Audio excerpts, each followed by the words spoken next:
Did you know? In the original Dragon Quest, also known as Dragon Warrior in North America, stat growth is determined by the first 4 letters of the player's name. This means some names will cause the player to be naturally stronger than other names. Dragon Quest's use of stat-oriented menu-based battles was inspired by the early Apple II RPG, Wizardry. Dragon Quest programmer Koichi Nakamura commented that Wizardry was popular in his office and he wanted to make a game like it. However, Dragon Quest designer YUJI HORII was hooked on a different RPG, Ultima.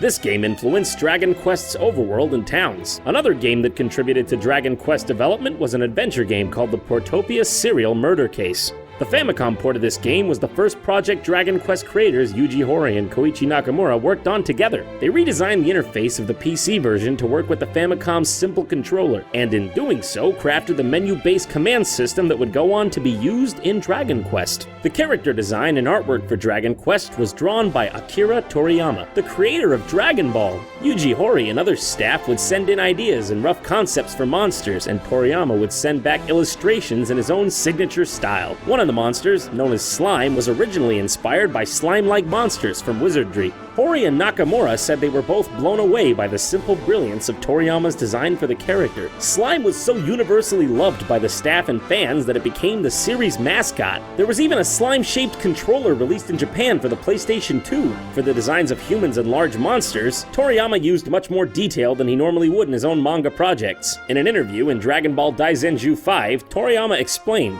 "When it's ultimately going to be made into a video game, the character sprites will be small, so you can make the design illustrations relatively complex. It's not like you're gonna draw it in a comic strip and develop it, and it's not gonna be drawn as an animation, so you can ignore the 'it would be a pain if I did it this way' aspect." Toriyama also seemingly reused designs between Dragon Quest and Dragon Ball, such as the ghost monster resembling fortune teller Baba's ghost assistant, and the knight, using some of the same design as one of Oolong's early transformations. The skeleton monster also resembles the Dragon Ball pirate robot. Dragon Quest characters frequently make cameo appearances in the background of both the Dragon Ball comic and animated series. Toriyama once mentioned in a weekly chapter note of Dragon Ball that he played too much Dragon Quest and wasn't getting any work done, so his wife had to take the game away from him. In North America, the name Dragon Quest was changed to Dragon Warrior due to a trademark conflict with the pen and paper role-playing game Dragon Quest. But the name wasn't the only thing to change when the game was brought overseas. The international version contained extra space for graphics. This allowed for 4-directional sprites for every overworld character instead of them only facing forwards, as well as coastline transition titles, drastically improving the game's overworld. The North American version also contained a battery for saving as opposed to the password system of the Japanese version. Another change in the North American version of Dragon Warrior was due to censorship.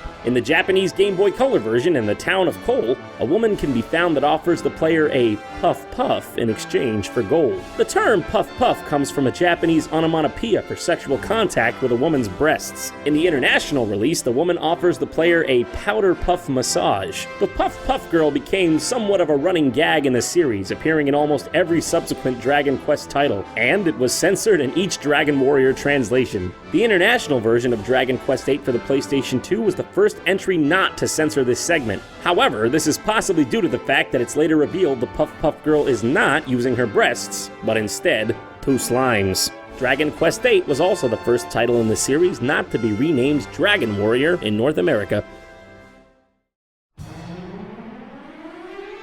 Dragon Quest had a huge impact on gaming. As a result, several popular RPGs pay homage to the series. In the Famicom Disk System version of Zelda 2 Adventure of Link, a grave hidden in Saria Town reads, "The hero Loto rests here." Loto being the name of the legendary hero in Dragon Quest, who was renamed Erdrick in Dragon Warrior. Square got in on the gag while creating Final Fantasy, and included a reference to Zelda with a gravestone that reads, "Here lies Link." When Final Fantasy was brought over to North America, however, the text was changed to reference Dragon Quest. It reads, "Here lies Erdrick." The Final Fantasy series has even more references to Dragon Quest. In Final Fantasy XII, an item called the Worm Hero blade can be equipped to any character. This blade is also known as TOLO'S sword, and when the syllables in the name Tolo are flipped, it spells Loto. The blade is actually a tribute to Loto's sword from Dragon Quest. The Final Fantasy character Cid, who appears in a variety of forms throughout the series, makes an appearance in Dragon Quest Heroes Rocket Slime as Ductor Cid, taking the form of a platypunk. Additionally, this game features a slime character called the Crystal Chronicler, a reference to Final Fantasy Crystal Chronicles. Rocket Slime even references Chrono Trigger with an enemy tank in Forward Forest named Chrono Twigger. Some Dragon Quest games make subtle connections to other games in the series that are easy to miss. In Dragon Quest Heroes, Rocket Slime, Mount Krakatoa's temple has pictures of Trode from Dragon Quest VIII, caring for his daughter Medea in her horse form. This is also the location where the player receives the alchemy pot named Crackpot, implying that this is the same pot used by the hero in Dragon Quest VIII. In the opening scene of Dragon Quest V, the protagonist's father, Pancraz, suggests the name Madison for his son. If the player already entered the name Madison, Pancraz will suggest Erdrick. In the Game Boy Color version of Dragon Quest III, if the player tries to name a character Loto, an NPC will not allow it, stating that it is blasphemous to use a name reserved for a true hero. Another connection in the Game Boy Color version of Dragon Quest III is hidden in the data of the game. In addition to the medals for the Dragon Quest III monsters, the game also contains monster medal graphics for every monster in Dragon Quest IV. These can't be seen in normal gameplay, and why they're there in the game at all is a mystery. And that's all for today, but don't forget to subscribe to DidYouKnowGaming on YouTube and follow DidYouKnowGaming on Facebook and Twitter. And make sure you also check out DidYouKnowGaming.com. And if you like this video, check these out too. Also, I'm JonTron. Every noise in the world happens to me when I'm trying to record this. I'm trying to do like a serious voice. It's different from what I normally do. Shane doesn't care. Dance, monkey.